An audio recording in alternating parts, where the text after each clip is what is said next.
Sei in attesa di colloquio con Hotel Kia Laguna Resort. per? Ricevimento. Hai già avuto esperienze? Sì. Dove? Al Cala Serena Village l'estate scorsa come tirocinante di ricevimento. Che cosa ti è stato chiesto? Le mie esperienze precedenti, le mie disponibilità e magari una presentazione diciamo in generale.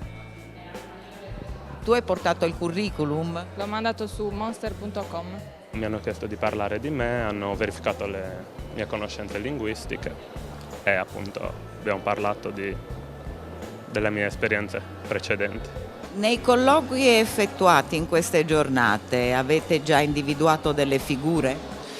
Abbiamo visto circa 15 persone e comunque di queste persone 5-6 candidati sicuramente possono fare al caso nostro. Il Job Day è l'inizio di un cammino in una chiave comunitaria dei servizi del lavoro, è una giornata complessa, è fatta di diversi eventi in uno, parte da un convegno sulle politiche del lavoro col Ministro, col Presidente della Regione, tutti i vari stakeholder dei servizi del lavoro, ci sono dei laboratori ricercativi al lavoro che sono una necessità, i ragazzi ci chiedono di professionalizzarci perché purtroppo 2 colloqui su 3 vanno male, 2 curriculum su 3 vengono cestinati perché non siamo in grado con professionalità di affrontare un colloquio di lavoro, di mandare un curriculum con tutte quelle informazioni utili a un recruiter professionale che fa selezioni.